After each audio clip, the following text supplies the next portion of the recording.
Oke, kita mulai Pak Don, izin? Siap, silakan Pak. Bismillahirrahmanirrahim. Assalamualaikum warahmatullahi wabarakatuh. Salam, Om Swastiastu, Nama Budaya, salam sehat selalu, salam kebajikan.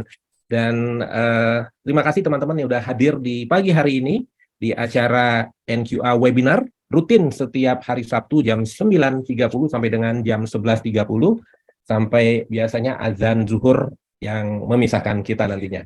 Alhamdulillah hari ini ada pembicara yang luar biasa yang akan tampil di pagi hari ini. Namun sebelum masuk ke materi beliau, saya akan perkenalkan dan aturan dulu ya terkait dengan webinar kita pagi hari ini.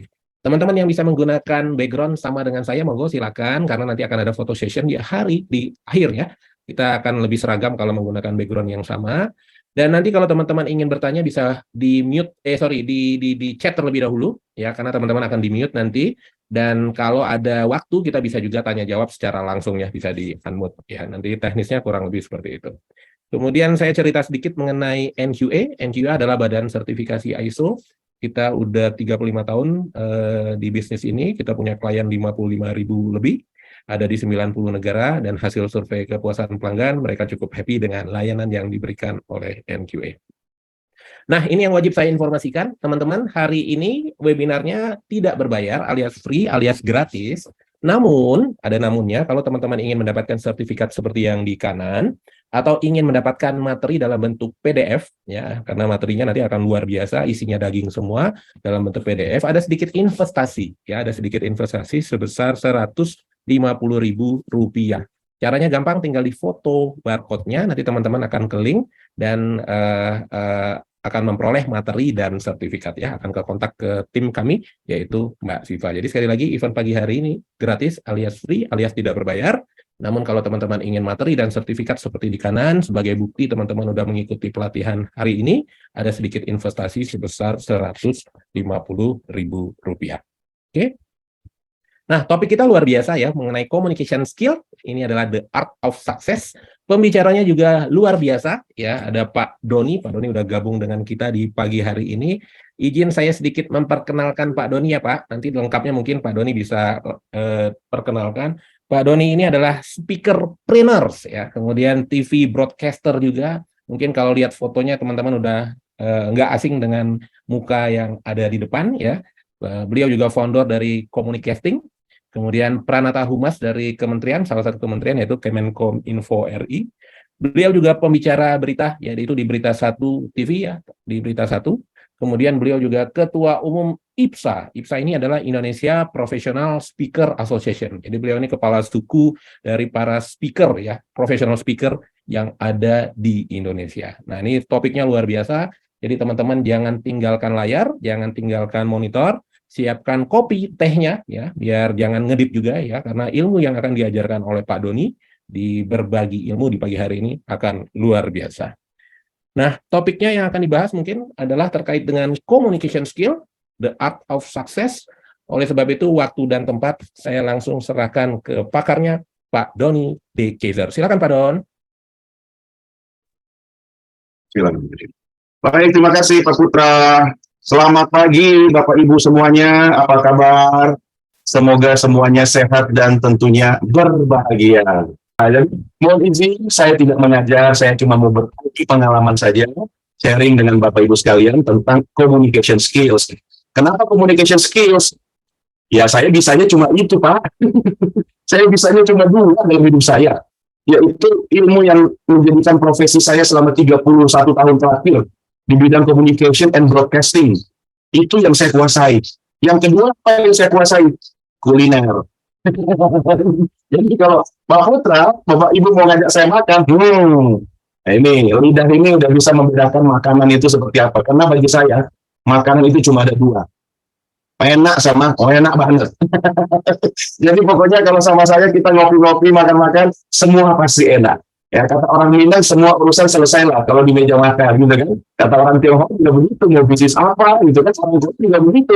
Ayo, kita ngopi-ngopi ya. Makan, selesai urusan, gitu kan. Nah, jadi izinkan saya Bapak Ibu berbagi sedikit pengalaman saya, mudah-mudahan ada manfaatnya bagi Bapak Ibu sekalian. Nah, kalau kita bicara tentang communication skills, Bapak Ibu sekalian, tentu kata komunikasi sudah tidak asing di telinga kita. Tadi sudah diperkenalkan profil saya langsung saja ya. Nah, ini yang saya mau kasih bukti Bapak Ibu. Dan foto Pak Don, siap. profilnya diperkenalkan ulang juga nggak masalah, Pak.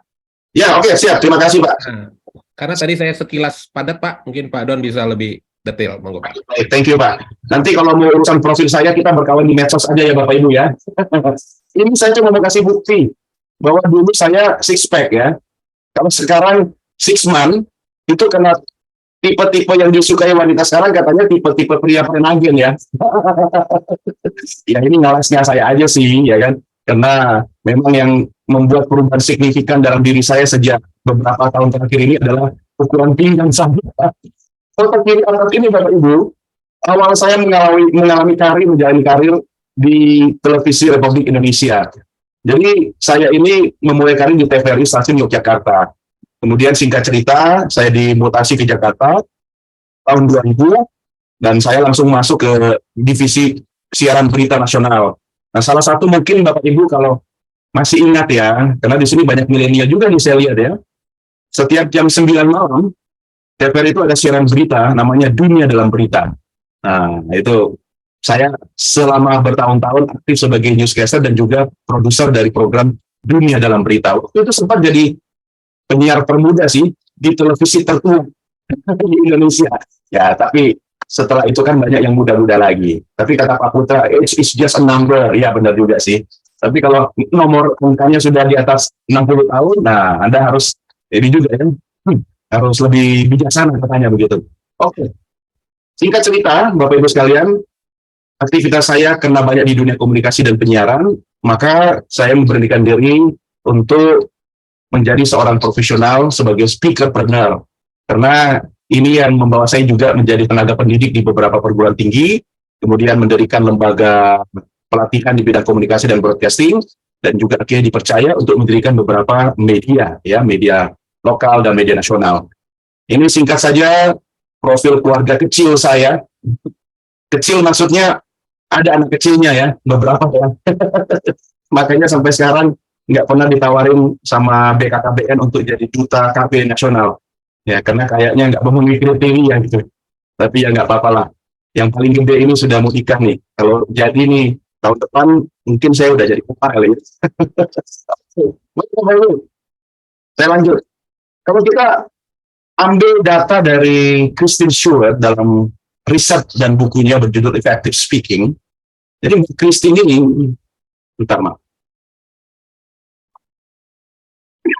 Mbak Kristen ini melakukan penelitian terhadap orang Amerika, dan ternyata didapatkan fakta bahwa orang Amerika itu sangat takut berbicara di depan publik. Mereka lebih takut ngomong daripada bangkrut atau mati. Wah, ini lucu ya. Jadi kalau ada orang Amerika disuruh pidato, "Sir, tolong pidato. 3 minutes only." Aduh, not me lah. Oke, gue lah, katanya. Ya udah, sir, pidato atau mati? Oh, mati aja lah. Saking takutnya loh, Bapak Ibu. Artinya apa? Amerika katanya negara demokrasi, negara paling bebas, orang bebas mengutarakan pendapatnya apa saja di depan umum. Itu masih takut ngomong, ya kan? Bayangkan kalau itu di Korea Utara, nggak usah ngomong, mikir aja dilarang gitu kan. Nah, kemudian Mbak Kristen Stewart ini, yang memang tidak ada hubungannya sama Christine Hakim atau Christine Panjaitan, bisa lagi terhadap para manajer. Bayangkan kalau para manajer ini juga memiliki banyak ketakutan, Bapak Ibu. Ya, manajer ini kan istilahnya kalau di struktur organisasi di Indonesia minimal kepala seksi ke atas lah. Artinya para manajer ini orang-orang yang mengimplementasikan kebijakan. Ketika dilakukan penelitian, ternyata 3% para manajer itu takut akan gelap, ya, kutu, masalah keuangan, ada yang takut naik lift, ya, ada juga yang takut naik eskalator, ya, dan 11% takut sama anjing.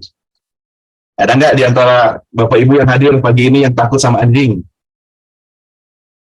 Ada yang menjawab, saya takut, kenapa? Pernah dikejar anjing. Oke. Kalau takut karena trauma masa lalu sama anjing, saya paham. Tapi kadang saya bertanya kepada orang, kenapa kau takut sama anjing? Ya takut aja. Tidak ada alasannya. Sementara dari komunitas anjing juga mereka berpikir, emang gue anjing apaan? Anjing sekarang banyak yang sombong-sombong. Kita lewat di depannya dia cuek aja gitu. Nah ini apa Bapak Ibu? Ketakutan-ketakutan itu sangat personal ya. Kita tidak bisa generalisir. Ada orang yang takut naik lift, kenapa? Mungkin ada pengalaman trauma masa lalu. Sementara pusat perbelanjaan di ibu kota sekarang dilengkapi dengan lift dan eskalator. Jadi saya yakin mungkin yang 8% sama 5% ini biasanya kaum bapak-bapak nih ya. Karena kalau kaum yang bersifat ini kan pasti paling memenuhi mall nih ya. Sementara mall dilengkapi lift dan eskalator gitu. Dan 14% juga orang yang takut kesepian. Ini para manajer yang lebih suka berkumpul ya, rame-rame sama teman-temannya. Kalau saya nggak mungkin pernah kesepian Pak Putra. Karena dari matahari terbit sampai tengah malam, suara di rumah saya itu laksana taman pendidikan. Yang tidak pernah sepi. Maksudnya anaknya banyak gitu ya. 18% takutan Bang. Dan Bapak Ibu tetap mayoritas para manajer 40% itu takut berbicara di depan umum. Bayangkan, kalau para manajer yang harus mengimplementasikan kebijakan corporate ya kepada timnya, tetapi dia takut ngomong dalam meeting gimana mau menjabarkan visi misi korporasi, ya kan? Dan 41% ini Bapak Ibu, kalau ikut pilkada 3 pasang calon menang mutlak ini pasti 41%. Jadi Bapak Ibu jangan khawatir. Yang namanya ketakutan berkomunikasi, berbicara, presentasi, public speaking, itu adalah ketakutan berjamaah. Ya, tenang saja. Pak Don, ya, itu mungkin yang lift sekarang setelah kasus di Medan persentasenya naik kayaknya Pak Don. Tambah banyak lagi. Bukan cuma itu, akibat lift, naik pesawat juga tambah, kenal liftnya di bandara. Nah, itu bisa-bisanya saya aja Pak ya. Sekali ya. Karena angka-angka ini bukan sekedar angka-angka. Kalau ini merepresentasikan apa yang menjadi ketakutan orang, dan orang itu menjadi leader, mereka berdampak pada organisasinya. Benar ya? Nah, ketika seorang pemimpin kemudian tidak mampu mengkomunikasikan isi kepalanya dengan baik, maka itu menjadi tanda tanya, apakah perusahaan itu bisa mencapai tujuannya dengan baik atau tidak. Kalau dia delegasikan kepada orang lain, yang mungkin ya bisa menerjemahkan, tetapi kan beda ya, istilahnya passionnya beda. Nah, makanya seorang leader, seorang pemimpin di bidang apapun Bapak Ibu, di bidang apapun Bapak Ibu sekali lagi, dimanapun berada, di unit manapun, di sektor manapun, nggak peduli berapa besar timnya, ini syarat wajib mutlak. Dia harus punya communication skills. Jadi communication skills itu ya, seperti yang saya tuangkan dalam pengantar di flyers, itu seperti kunci Inggris. Ya, sementara di Inggris, Pak Putra saya nyari ini nggak ketemu, karena namanya bukan kunci Inggris gitu kan. Jadi kunci Inggris itu ya, itu bisa custom ya, kita bisa pakai untuk membuka atau memasang baut dengan berbagai ukuran. Artinya apa? Jangan terlalu kaku lah dalam hidup ini, ya. Nah, untuk kaku itu nanti jadinya seperti makan ebo kering, nggak bisa dipakai. Ya kan, harus dibuat luas dulu lah, dibasahin gitu kan. Jadi tantangan itu yang bikin kita lulus itu ya ketakutan tadi, tapi kita lawan dengan ya kita kalau takut tampil ya kita tampil. Katanya kalau takut anjing ya hadapi anjing. Kalau takut ketinggian ya sering-seringlah naik ke ketinggian. Katanya begitu. Dan itu yang saya alami dulu Bapak Ibu sekalian. Ketika saya juga mengalami ketakutan berbicara, yang saya datangi adalah ya forum-forum berbicara. Apalagi Bapak Ibu sebagai profesional di bidangnya masing-masing, kesempatan untuk berbicara di depan publik itu sangat banyak. Ya, saya paling sering melakukan evaluasi atau briefing ya kepada tim saya, itu saya jadikan ajang untuk latihan bicara. Jadi ketika kita rapat, ya kan, kita memimpin rapat, kita menyusun agenda rapat, kita membuat konsep berbicara, itu ajang latihan Bapak Ibu. Jadi nggak perlu cari saya untuk ikut training atau private. Apapun aktivitas Bapak Ibu, itu memudahkan kita untuk latihan communication skills. Jadi kalau Bapak Ibu mau jadi kunci Inggris, seperti istilahnya Menteri Pertanahannya Jokowi di kabinet sebelumnya, saya lupa, yang orang Aceh, takut ingat nggak ya? Menteri di beberapa kabinet, tapi udah pensiun, digantikan sama Pak Hadi Cahyanto yang sekarang. Jadi beliau itu sempat jadi Menteri BUMN, ya. Pak SBY jadi menteri, ya. Kemudian sampai Pak Jokowi kabinet pertama jadi menteri agraria lagi. Oh, luar biasa. Saya tanya sama beliau, apa sih Pak rahasianya sampai dicintai banyak presiden? Ya saya ini, kata Pak JK, kayak kunci Inggris, ya, bisa dipakai di medan apa saja. So, benar juga ya. Jadi saya berpikir Bapak Ibu, memang kita perlu sebuah idealisme. Tetapi dalam beberapa hal tertentu, idealisme itu sebenarnya jangan terlalu kaku. Selama ini bukan hal-hal yang menyangkut akidah ya. Nah, kalau itu silahkan saya kembalikan ke Bapak Ibu gitu ya. Jadi benar juga. Kalau orang hanya terpaku pada satu cara jualan, ya lama-lama juga akan tergusur kan. Tetap harus bisa jualan, tapi teknologi di kanannya mungkin lebih masif ya kan, dengan menggunakan strategi digital. Kalau orang dari dulu cuma menggunakan cara strategi komunikasi yang sama, ya lama-lama juga ditinggalkan. Oke.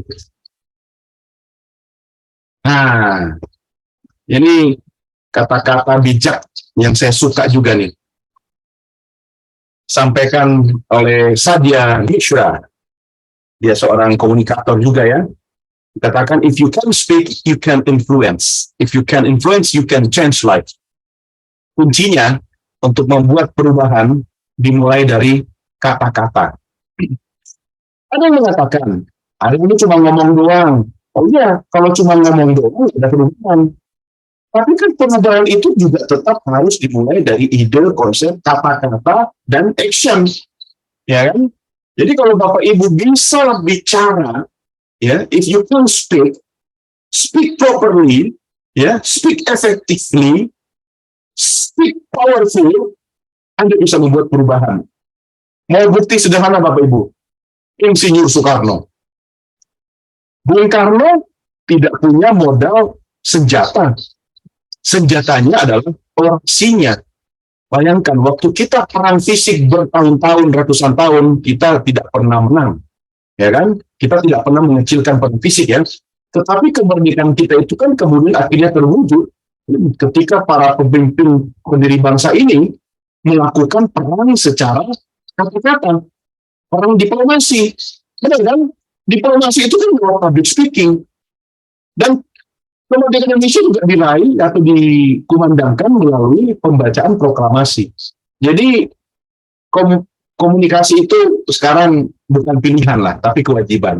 Ditambahkan sekarang Bapak Ibu, orang punya kemampuan komunikasi saja tidak cukup. Coba kalau dari awal kita mengikuti sesi, yang ngasih materi itu ya datar-datar saja, ya kan? Ya saya khawatir separuh peserta stroke, ya, atau kemudian pindah ke alam yang lain. Ini kan kasihan. Makanya sekarang dalam ilmu komunikasi, comedy is the new public speaking. Bapak Ibu lihat Barack Obama, ya, dengan gayanya bicara di depan Senat, ya kan, dia tidak terlalu kaku, ya, tidak mengurangi wibawa, tapi ingat, komedi atau humornya sesuaikan dengan acara dan audiensnya. Ya, Pak Jokowi coba. Pak Jokowi itu kan naskah pidato disiapkan setnek, tapi dia sering-sering improvisasi kan di tengah-tengah kan. Dia berhenti, kemudian dia menyampaikan komedi ala Jokowi. Masih ingat Bapak Ibu? Coba sebutkan nama-nama ikan. Ikan apa? Ikan Indosiar. Emang ada Bu Susi. Nah itu komedi ala Jokowi. Ya kan? Anda tidak harus jadi komedian atau stand up komedian. Jadi komika tidak perlu Bapak Ibu. Saya kalau bicara di mana di Sexco yang saya hadapi para komandan-komandan kesatuan, ya jokesnya saya juga jokes tentara. Ya, jadi kita sesuaikan lah. Jangan sampai bercandanya kita di kalangan akademisi itu bercandanya terminal. Ya, kemudian kita ngobrol sama orang-orang akar rumput, ya kan, bercandanya bercandaan politik dewa gitu kan, kagak nyambung. Nah, jadi sesuaikan. Ingat Bapak Ibu, ini jangan dipukul rata ya. Jokes, komedi itu masukkan dalam unsur komunikasi Anda, tetapi sesuaikan forumnya. Jangan sampai nanti Anda harus menyampaikan presentasi di depan Panglima TNI dan Kapolri, bercandanya nggak pas. Saya khawatir itu adalah hari terakhir kita bertemu Bapak Ibu ya. Bapak Ibu, agar kita mampu menguasai Medan, ya, ini bukan cuma Medan di Sumatera Utara, Medan dimanapun kita berkomunikasi, tetaplah ya, kita harus melakukan pemetaan, harus mapping dulu nih. Ya, mapping dulu biar kita nggak kalah dalam pertarungan dengan audiens atau customer kita. Saya mengambil ada dua perspektif sederhana yang paling gampang, yaitu dari aspek sosiologis. Ya, kenapa saya ambil sociological perspektif? Ini yang paling mudah kita tebak dan kita lihat. Satu, umur, usia. Dua, jenis kelamin. Ya, tiga, latar belakang ekonomi atau status ekonomi. Keempat apa? Latar belakang pendidikan. Contoh, usia. Bapak Ibu ketemu dengan customer, klien, staff atau pimpinan yang usianya lebih tua dari Anda. Ya sesuaikan dong gaya bahasanya. Ya, ya. Kalau saya biasa kok. Saya anggap saja kalau itu orang tua saya, ya sama seperti saya berbicara kepada orang tua saya. Tentu adab, ya, etika, sopan santun kita utamakan. Nah, kalau saya masuk kampus yang saya hadapi anak semester 2, ya tentu gaya komunikasi saya beda. Nah, itu anak umur 17-18 tahun. Nggak mungkin dong saya masuk kelas dengan selamat pagi, adik-adik sekalian. Mari kita mulai mata kuliah komunikasi pagi ini. Semua. Guru. Ya kan?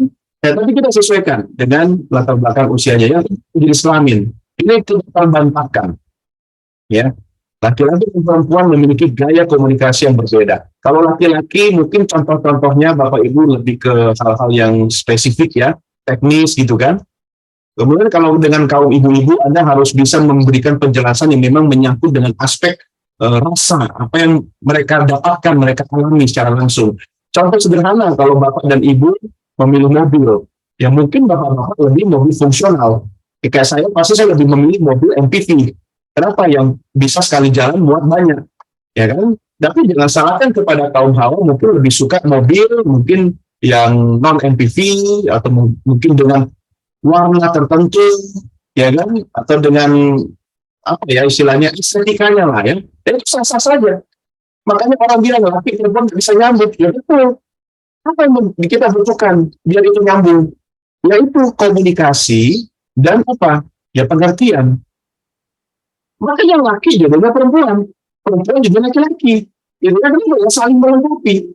Coba bayangkan kalau laki-laki sama laki-laki ya, kan berantem terus kan, perempuan sama perempuan juga gitu kan. Nah, itu nggak inilah ya, kita lebih tahu lah soal itu. Nah, yang kedua, ini yang melekat dari diri kita nih. Golongan darah, ya golongan darah A, B, O, AB. Kalau B ini golongan darah biru ya. Atau ada golongan darah M, tahu? Darah muda. Nah, itu cuma ada Bang Haji Roma Irama ya, darah muda ya.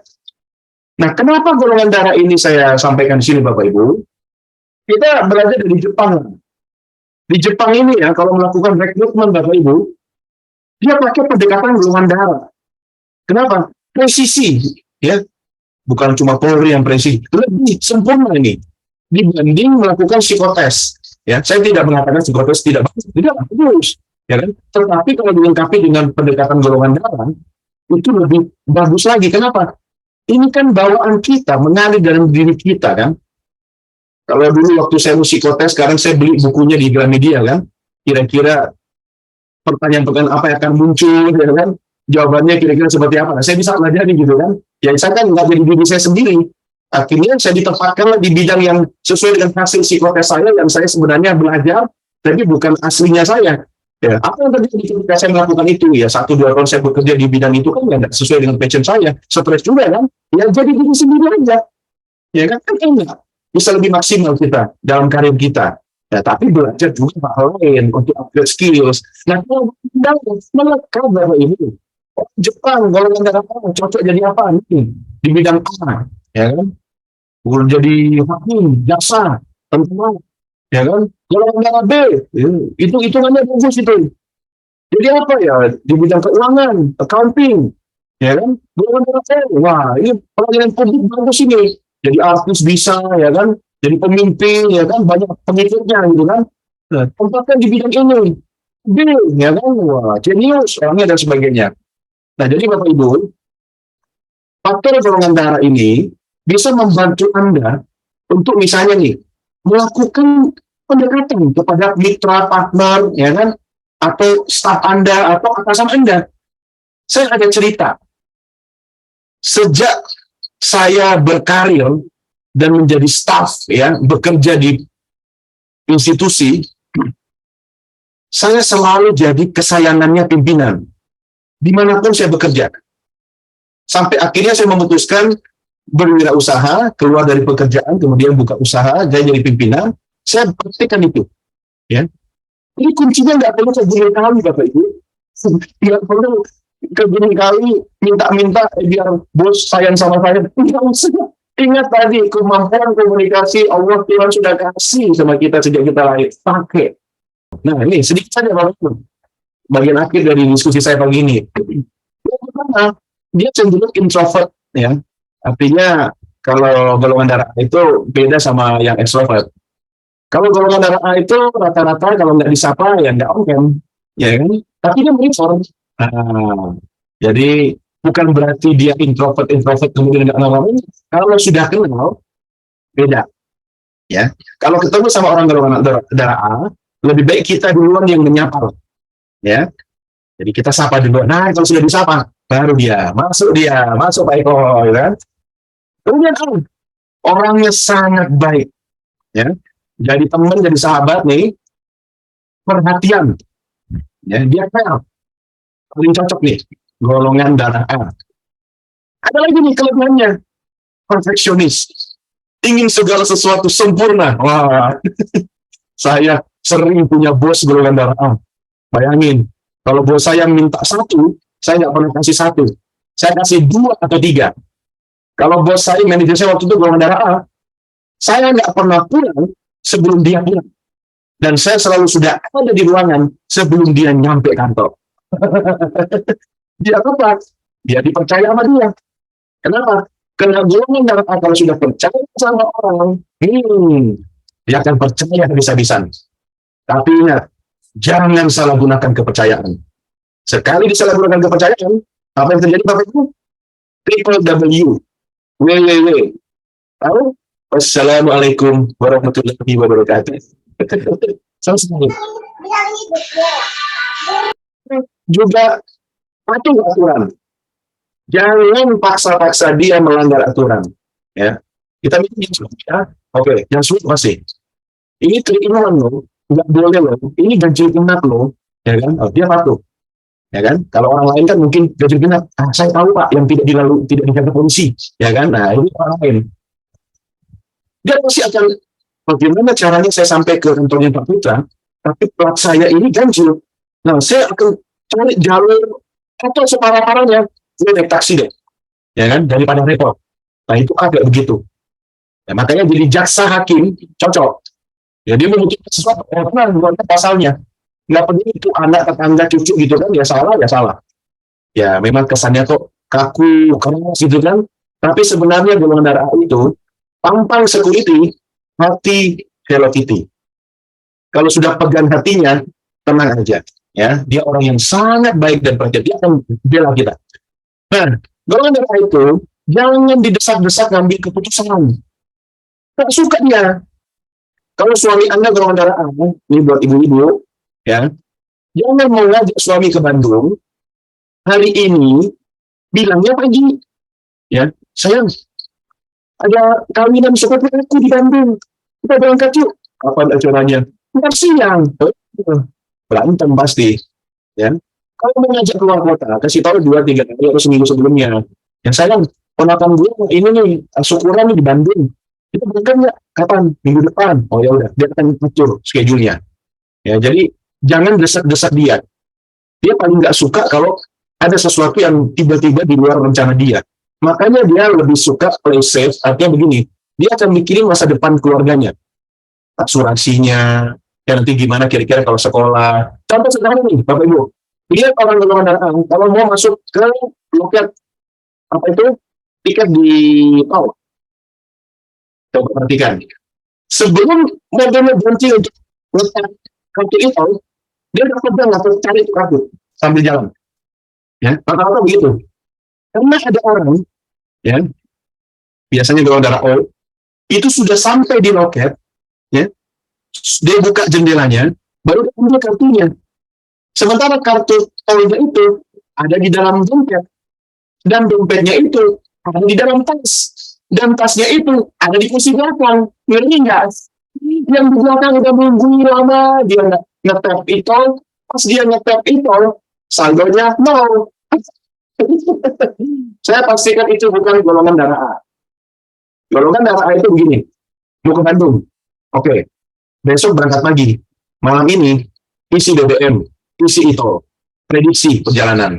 Kenapa? Dia mau tidak ada masalah di jalan, pengen sempurna, ya, nggak suka yang mendadak-mendadak ada begini ada begitu, ya. Nah itu golongan darah A. Nah terakhir A itu apa? Emotionally fragile. Apa yang saya katakan tadi? Ini sebenarnya gampang ternyuh loh.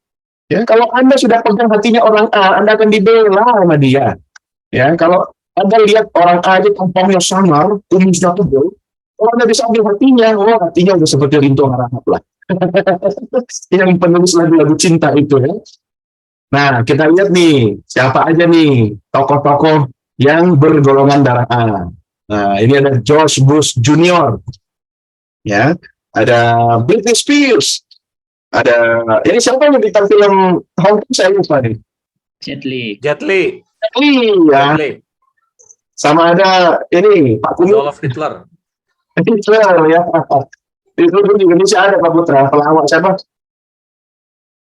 Kumisnya kayak Hitler. Charlie Chaplin. Enggak, yang orang Indonesia. Siapa? Jojon. Jojo. Ya, Jojo. Ada lagi yang Sri Mulat itu ya. Ya, pokoknya ada Jojo juga ya, kumisnya ya. Mami. Coba Anda bayangkan, dia menghabiskan jutaan orang Yahudi, tapi dia hanya lemah pada satu wanita, Eva Braun. Dan dia yang kepalanya sendiri dibungkar. Itu menarik ya. Nanti kapan-kapan kalau ada waktu kita diskusi soal gaya komunikasi itu. Karena Hitler itu ya, tinggi fisiknya Bapak itu, tidak seperti tinggi fisik orang Eropa pada umumnya, yang rata-rata 170 cm ke atas. Hitler itu cuma sekitar 155. Tapi Anda lihat, siapa yang berperan dalam hidup Hitler? Goebbels, menteri propaganda Hitler zaman itu. Setiap Hitler di syuting, di foto, selalu low angle. Kamera lebih rendah. Ya kan? Kalau ada objek pembanding di sebelahnya, agar apa? Dia terlihat tinggi. Apakah naik kuda? Lihat podiumnya. Ya, di mana dia melakukan orasi. Si kamera itu lebih low angle. Nah, itu semua sudah disetting sama si Goebbels itu, menteri propaganda ya Hitler itu, yang bikin film-film ya di eranya Hitler itu. Nah itu luar biasa ya. Saya bicara dari aspek communication skills-nya. Ini kita bisa pelajari nih.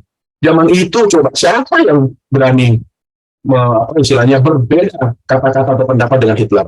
Nah, dua presiden kita golongan darah A, Pak SBY dan Pak Jokowi, ya kan?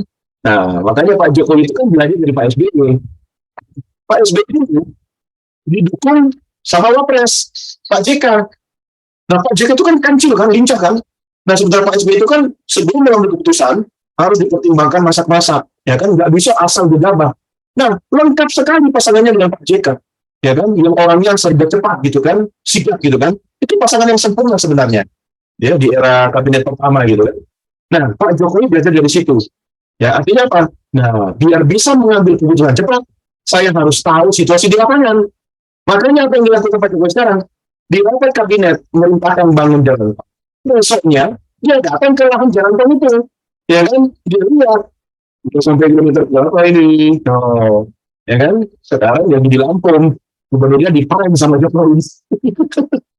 Terus hebatnya Pak Jokowi ya, karena dia tahu di mana-mana ada kamera.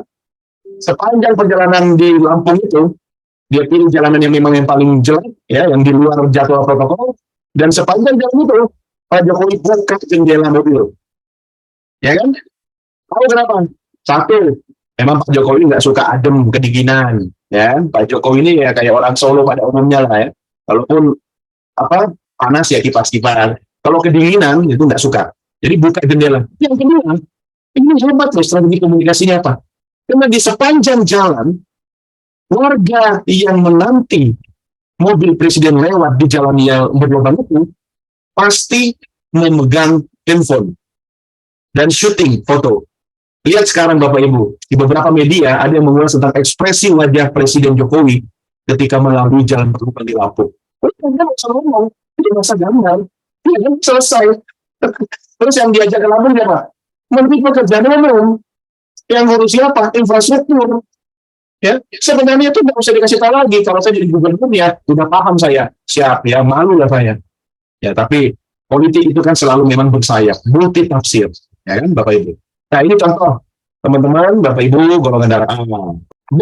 Nah, tadi siapa nih B? Ada Pak Kasuma, ya kan? Sorry. Pencet. Siapa lagi yang B? Nurana, Erina, kemudian ada Mbak Fitri juga B, ada Pak Rizky juga B. Saya boleh tanya nggak salah satu Bapak Ibu yang B nih? Saat ini profesinya apa? Siapa aja? Yang B ya Pak ya? Yang B. Hah? Yang B, monggo ada Mbak Sucan, ada Pak Panji, boleh buka di unmute Bu, boleh silakan. Yang B kira-kira profesinya apa? Silakan. Silakan, ada yang bisa? Oh Pak Pram entrepreneur. Pak Pram entrepreneur di bidang apa Pak Pram? Di bidang apa Pak Pram? Bisa di unmute kok Pak Pram. Entrepreneurnya di bidang apa? Kos-kosan mungkin ya Pak ya? Apa ini kosan? Ya memang orang B ini paling cocok jadi pengusaha. Ya, kalau nggak jadi pengusaha, jadi menteri keuangan. Kalau nggak jadi menteri keuangan, jadi rektor. Ya, apa kelebihannya? Orang yang nggak takut mencoba, ya. Makanya orang kalau nggak punya usaha kos-kosan, nggak jadi pengusaha, pasti dia jadi koordinator demo.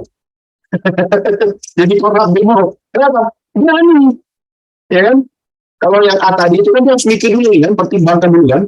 Nah, kalau yang B ini kayak Pak JK, ya, yang ku tahu itu cuma besok gimana nih, harus laku nih mobil Toyota, ya kan? Ya, gimana caranya?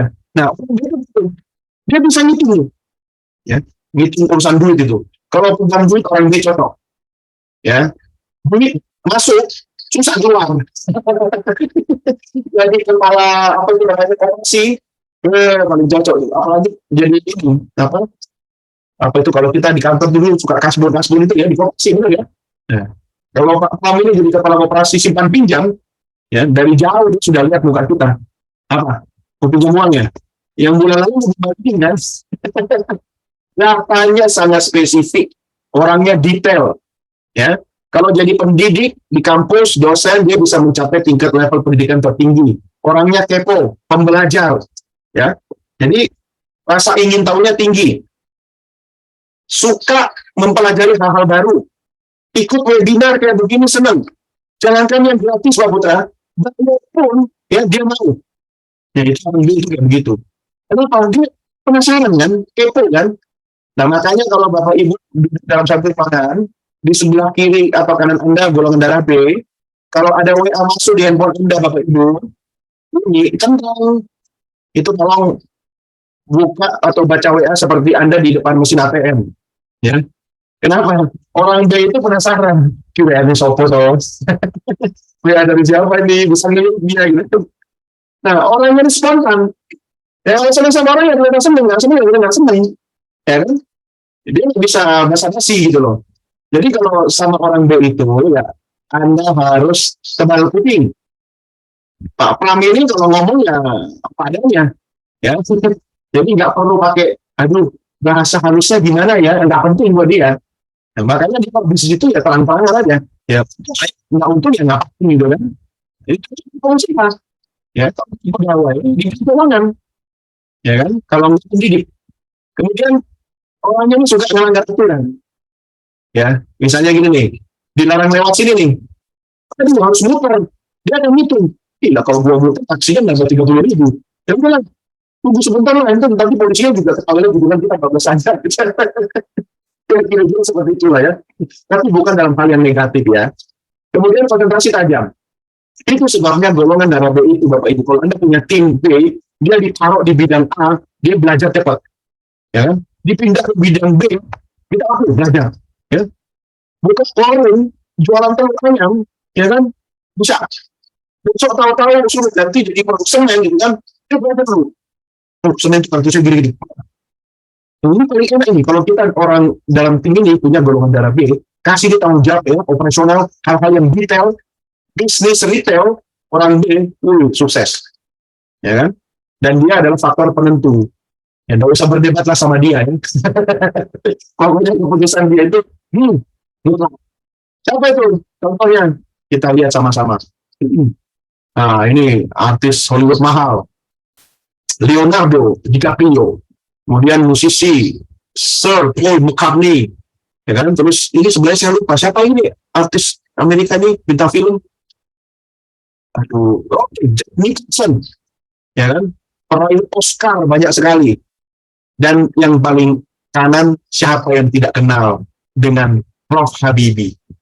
Prof Habibie itu punya apa istilahnya paten ratusan. Orangnya pintar. Jadi pintar orangnya ternyata ya. Kalau Prof Habibie punya ternyata Prof Ilham itu summa cum laude loh. Ini hebat sekali. Jadi pabriknya ini sudah pintar-pintar ya, makanya anak-anaknya pintar-pintar ya. Dan hebatnya lagi, Prof Habibie itu romantis. Dia kan kisahnya dengan Ainun ya kan, itu kan seperti romantis ya Indonesia kan, luar biasa. Saya salah satu orang yang juga sangat mengagumi Prof Habibie ya. Nah jadi ini contoh orang-orang yang di bidang apa saja dia bisa sukses. Makanya Prof Habibie itu jadi presiden, dia banyak mengubah aturan yang melindungi hak asasi manusia. Ingat itu, walaupun beliau tidak sampai 5 tahun, tapi di era Prof Habibie banyak sekali RUU dan undang-undang yang dilahirkan. Ya, ini hebat ini orangnya. Oke, saya lanjut ya. Kita lihat golongan darah berikutnya. Siapa yang C? Kok C? O. Siapa yang O? Coba. Yang O itu ada Pak Andi Garmadi, itu O, Pak Agung juga O, Pak, Mbak Media juga O, kemudian Suwiyati juga O. Monggo Bapak mau pilih siapa? Mbak Siva juga O ternyata. Mbak Siva, pantas Pak Putra happy terus ya kan? Karena memang orang O ini, nah saya harus kasih tahu nih, golongan darah terbanyak seluruh dunia dan akhirat itu. Nah, akhirnya lah iya toh, yang sudah pindah dalam juga banyak toh. Karena golongan darah O ini orangnya sangat baik, ya. Dia sangat baik, sangat banyak, dan memang tugasnya memberi. Maksudnya apa? Coba, golongan darah O itu kan bisa transfusi darah ke semua golongan darah kan? Tapi tidak bisa asal menerima. Jangan asal lah, golongan darah O itu memang wataknya itu giving. Giving is the best communication. Jadi kalau dalam tim Anda punya golongan darah O, bersyukurlah. Jadikan dia frontliner, jadikan dia marketing, ya kan? Jadikan dia orang yang menghadapi customer, ya customer service, ya customer relation. Jadi artis, public figure, ya kan? Jadi YouTuber, jadi presenter, ya kan? Di bidang hiburan, cocok. Orangnya extrovert, ya. Mbak Siva itu kalau kemana-mana pasti ada temennya. Ya coba masuk ke mall itu, hai. Orang O itu kelihatan dari dia datang masuk ruangan itu langsung dia nyapa duluan. Halo, assalamualaikum, gitu kan? Orang O itu rata-rata extrovert, ya, dan ramah. Kemudian apa lagi? Selalu jadi pusat perhatian, ya. Bayangkan kalau saya O, dari visual saja orang pasti bisa lihat saya kan. Ditambah lagi kalau saya O, tapi sayangnya saya bukan O. Jadi orang O itu memang temannya banyak, makanya cocok di bidang-bidang yang membutuhkan networking, ya kan?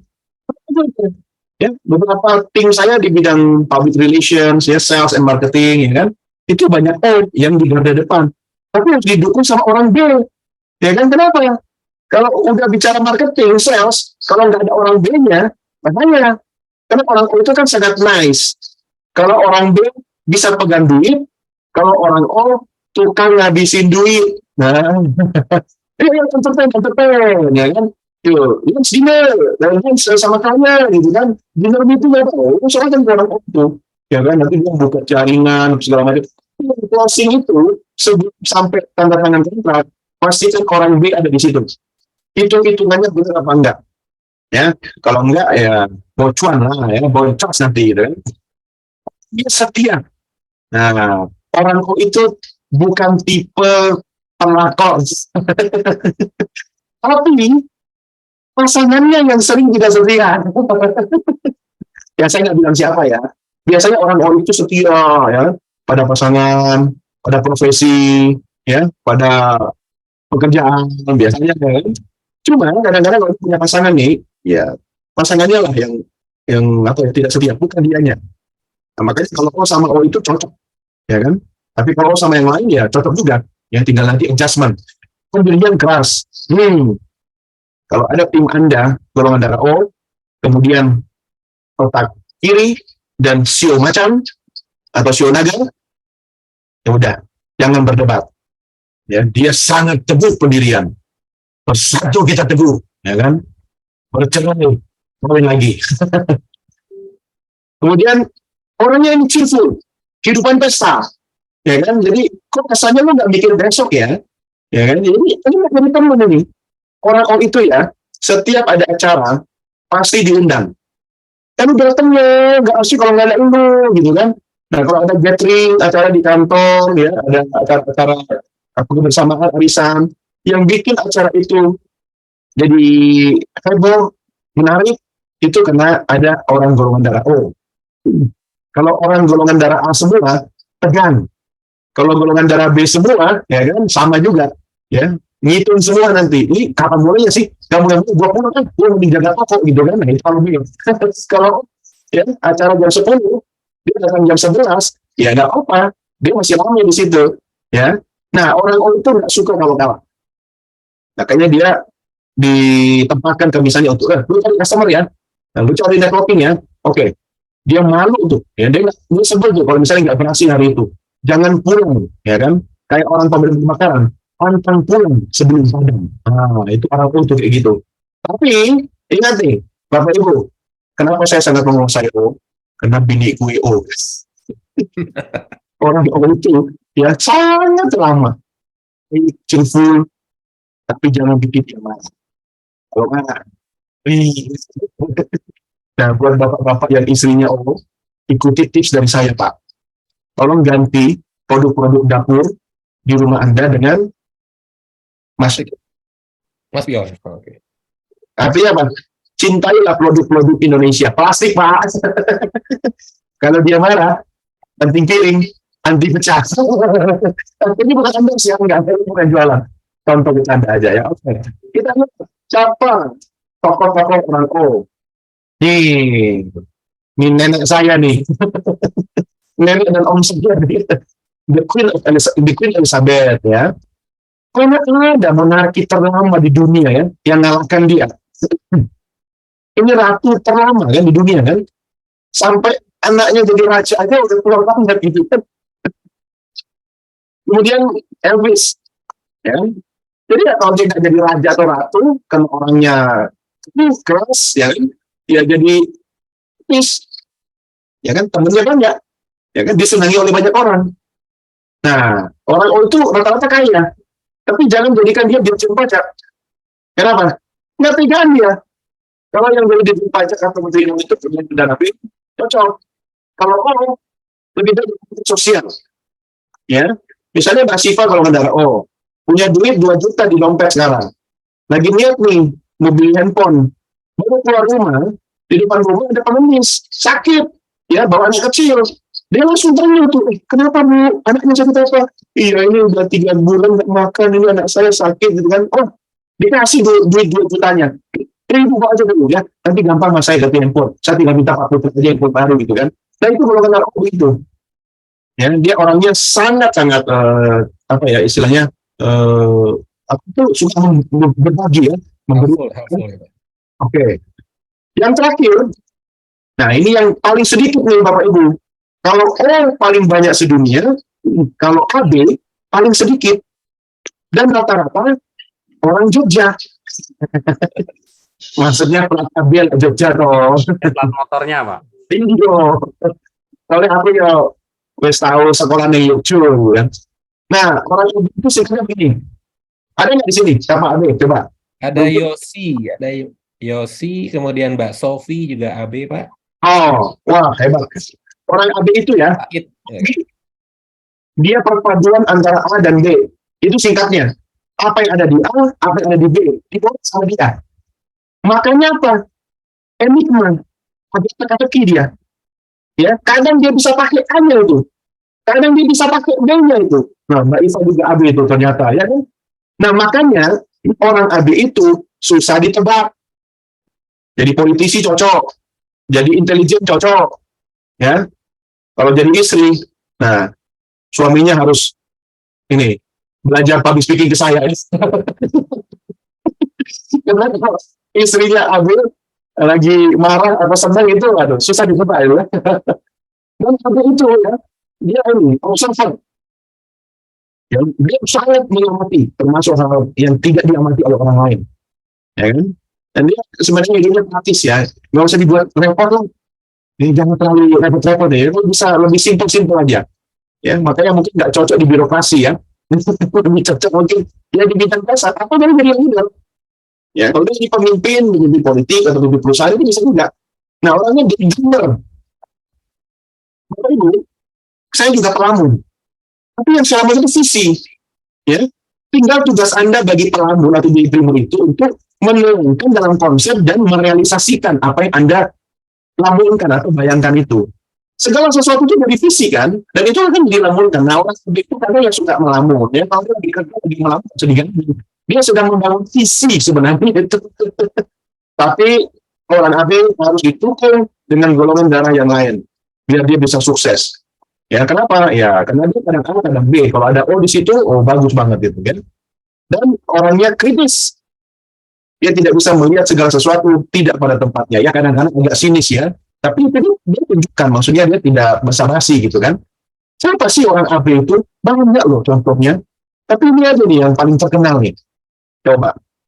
Founding Father, ya, Insinyur Soekarno. Ketika dia lagi berpidato di depan massa, dia jadi golongan darah A, ya kan? Tapi kalau sudah di depan wanita, B. Bisanya, ya kan? Yang hebat juga siapa? Gus Dur, ya kan? Bapak bangsa, ya kan? Barack Obama, B. Wah, bahkan uniknya, Obama juga kidal, kan?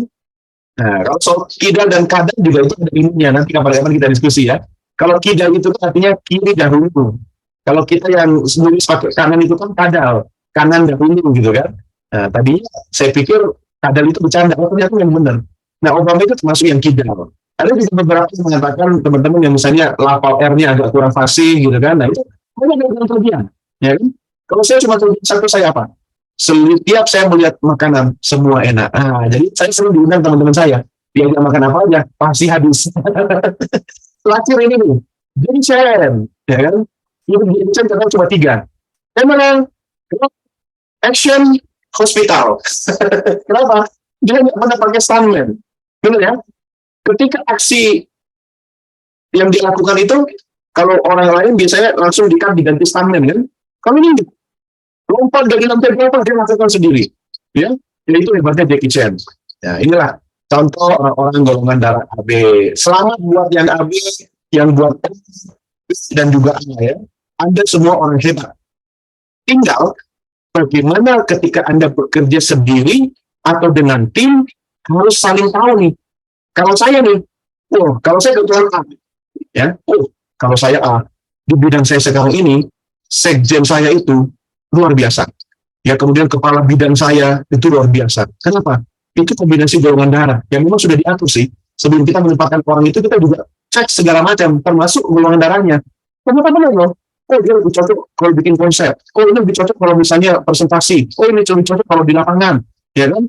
Nah, ini lebih cocok marah-marah. Kalau di gym itu kan ada yang tukang marah-marah. Ada yang tukang kasih ide. Tapi nggak mau implementasi gitu kan. Ada yang CCTV. Apa itu? Pendiam. Ya kan? Nanti merespon kalau disapa, ya kan? Pak Agus kemana aja nih? Baru disapa, dijawab. Tadi itu kan cuma apa? Kasih jempol. Itulah dinamika grup WhatsApp ya. Terakhir 5 menit ya. Bapak Ibu, ini bagaimana biar kita bisa membangun hubungan dengan hal-hal sederhana. Ya, simple kok. Saya mah nggak berat-berat aja. Karena Bapak Ibu lihat wajah saya udah cukup berat ya. Jadi yang sederhana aja lah. Banyak cara. Ya, contoh. Dalam kehidupan, itu kan siklusnya kan sudah jelas kan? Lahir, menikah, ya bekerja atau kuliah, wisuda, dan meninggal, ya kan? Punya anak meninggal. Bapak Ibu, dalam setiap siklus penting kawan Anda. Contoh, teman Anda ada yang lahiran. Apa susahnya nengok, besuk, atau kirim bunga, ya? Kalau bisa hadir-hadirlah. Kalau nggak bisa hadir, jaraknya jauh banget gitu kan, ini ucapan selamat. Ya, selamat berbahagia ya sis, atas kelahiran putranya yang ke-18 gitu kan. Ya, sampaikan itu. Itu komunikasi yang sangat dahsyat. Kenapa? Kan nggak tiap hari dia lahiran. Ya kan? Ini yang kedua, ada yang menikah. Nah, ini strateginya Pak Jokowi. Kenapa Pak Jokowi itu sampai menang 2 periode di Solo, dan angkanya di atas 90%. Anda tahu Bapak Ibu? Dia selalu membangun hubungan baik dengan keluarganya secara personal. Ketika dia mengundang acara kawinan, dia datang. Tapi ingat, Bapak Ibu, tahu nggak? Yang didatangi itu acara apa? Akad nikah. Akad nikah atau pemberkatan. Bukan resepsi. Kalau resepsi, itu kan buat umum kan? Tapi kalau akad nikah, yang penting siapa kira-kira Bapak Ibu? Keluarga inti. Benar ya? Jadi dia ingin membangun komunikasi yang lebih personal. Itu mah nggak usah dibayar, tinggal datang, ya kan, ya siapin angpau lah, kalau ada rezeki gitu kan. Hadir dalam acara akad nikah atau pemberkatan, itu lebih personal. Jadi, personal relationship-nya yang dibangun. Itu kuat sekali. Cobalah Bapak Ibu, ya. Kalau ada teman-teman Anda, ya kan, satu kota, apalagi tetangga gitu kan, hadirilah. Kalau tetangga mah dari akad nikah sampai di gedung juga, kita jadi panitia gitu kan. Kemudian apa lagi? Nah ini, kalau sudah pulang, kembali kepada Tuhan, ya, datanglah, takziah ya, melayatlah. Kalau Anda bisa ada waktu, ya, Anda tidak perlu mengucapkan kata-kata. Kadang orang tanya sama saya, bro, waktu belum ngomong apa? Lu nggak usah ngomong apa-apa. Lu cukup datang aja dan tunjukkan bahwa kamu bersimpati, berduka cita, itu lebih dari kata-kata. Ya kan? Ya udah, datang salaman, udah diam aja. Ya kan udah, yang penting lu hadir. Lagian juga orang lagi kebukaan, dia akan mungkin sibuk dengerin rangkaian kata-kata kita kan. Ya biarkan dia inilah sama keluarganya seperti itu ya. Nah, itulah Bapak Ibu 3 pertama yang penting Anda lakukan untuk membangun ya relasi Anda secara sederhana. Dan yang paling pentingnya apa? Era digital ya. Siapa yang nggak punya medsos di sini? Hampir tidak ada. Bahkan bisa jadi ya satu orang punya lebih dari 2 akun ya. 1 akun nama aslinya, 2 dengan nama panggung ya kan, ya untuk kepoin mantan pacar. Bisa aja begitu. Ya kan? Enggak apa-apa. Manfaatkan digital media sosial untuk membangun jaringan Anda. Contoh, ada teman Anda yang ulang tahun. Ucapkan di komen, ya, happy birthday bro, happy birthday sis, semoga panjang umur, sehat, bagus. Ucapkan itu dengan kata-kata positif ya. Kalau itu teman baik Anda, terus jangan istilahnya Anda ucapkan panggilan-panggilan yang hanya Anda, dia, dan Tuhan yang tahu. Ya walaupun dia tidak marah. Tapi kan itu dilihat oleh orang lain juga. Ya kan? Nah jangan lakukan itu. Kenapa? Salah satu cara kita menghormati dia yaitu jaga halaman medsosnya. Ya kan? Nah kalau urusan yang lain-lain ya di belakang panggung aja. Ingat seperti cerita saya tadi di awal Mbak Puan Maharani, setiap orang punya 2 panggung. Panggung depan, panggung belakang. Panggung belakang kita mau bete, mau marah silahkan. Tapi panggung depan, ketika kita tampil di depan publik, Anda harus mampu memosisikan diri termasuk ekspresi wajah Anda. Ya? Dan yang kedua, aktiflah di grup WA. Ada 2 tipe grup WA kalau di kantor. 1, grup WA yang semua tergabung dalam grup dan di situ ada bos. Ya kan? Dan yang kedua, semua tergabung dalam grup tapi 1 orang tidak ikut. Siapa? Bosnya. Jangan salah mendikte komen ya di grup WA. Kenapa? Ciri-ciri grup WA yang aktif itu yang tidak ada bosnya. Sementara di grup WA yang ada bosnya, itu jawabannya standar. Siap, baik, ya kan? Atau jempol, atau tanda begini, ya kan? Kenapa? Karena ada bosnya di situ. Sementara di grup WA yang sebelah, ramai kenapa? Ngirim bosnya. Gak apa-apa. Saya kan juga pernah jadi staff kan. Nah, saya juga tahu kenapa ketika di grup kan ada yang komen, tapi salah room. Saya langsung tahu, lagi bahas ini di grup sebelahnya. Dia langsung malu gitu. Nah, makanya penting membangun hubungan. Makanya saya sering mendengar keluhan orang begini. Maaf ya, saya left grup. Nah, paling kiri saya bilang, ya handphone saya lewat kebanyakan grup WA. Bapak Ibu, kalau Anda tahu tadi dan percaya seperti kesepakatan kita di awal bahwa salah satu cara bisnis dan rezeki itu melimpah gara-gara silaturahmi, networking, nah kenapa keluar dari grup? Keluar dari grup berarti mengurangi teman, kan? Kalau Anda percaya banyak teman, banyak rezeki, jangan keluar grup. Terus gimana? Ganti handphone. Alasannya handphone saya lelet, ya kan? Ya ganti handphone dong, jangan keluar grup. Punya duit, gimana caranya dengan teknologi itu menambah income Anda sehingga bisa ganti handphone.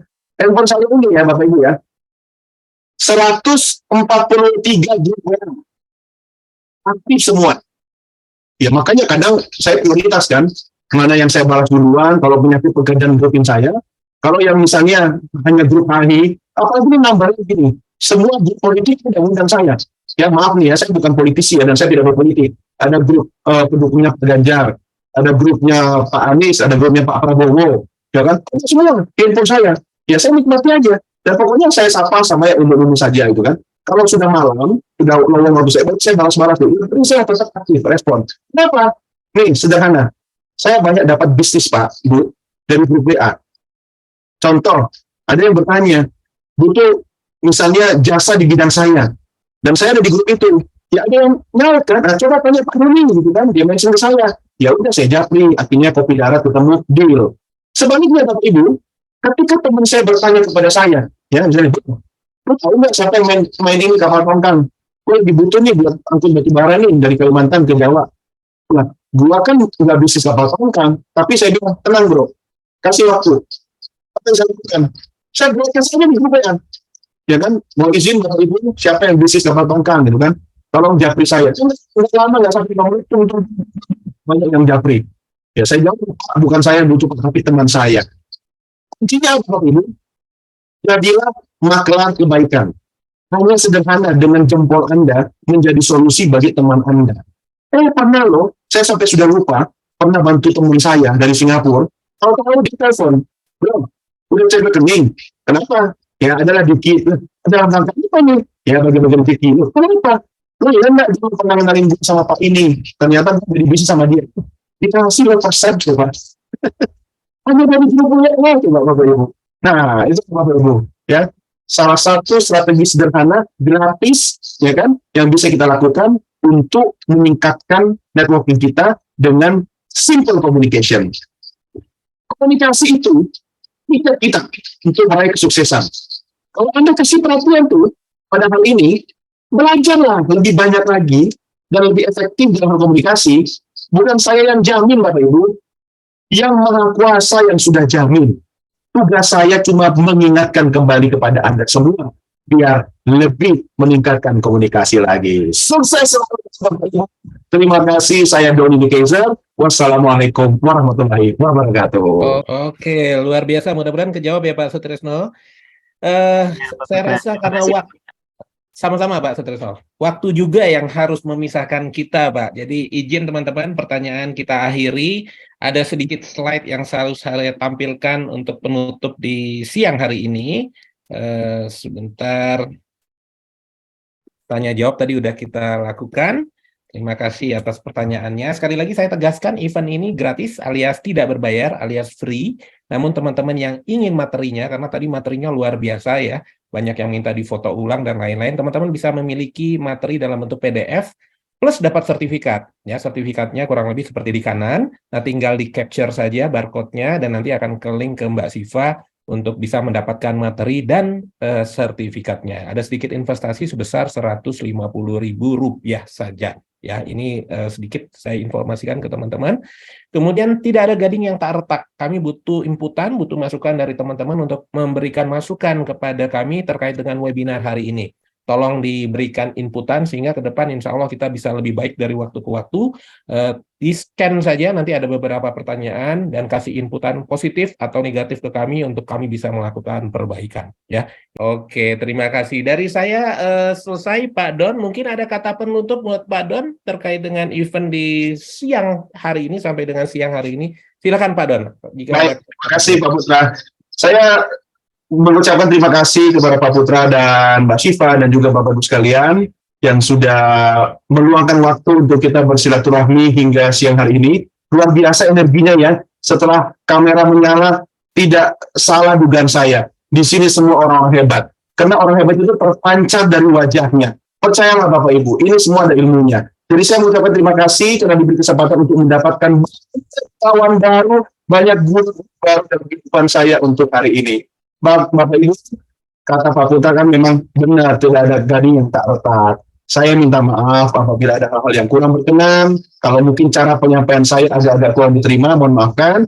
Mudah-mudahan kita bisa bersilaturahmi lagi di lain kesempatan di acara yang berbeda. Kalau ada apa-apa bisa saya dukung, bisa cari saya lewat Pak Putra. Ya, saya anak buahnya Pak Putra. Ya, jadi kalau Pak Putra perintah saya siap mendengar. Tetap semangat, salam bahagia, salam buat keluarga tercinta. Assalamualaikum warahmatullahi wabarakatuh. Terima kasih. Waalaikumsalam warahmatullahi wabarakatuh. Sekali lagi terima kasih Pak Doni dan teman-teman semua udah hadir.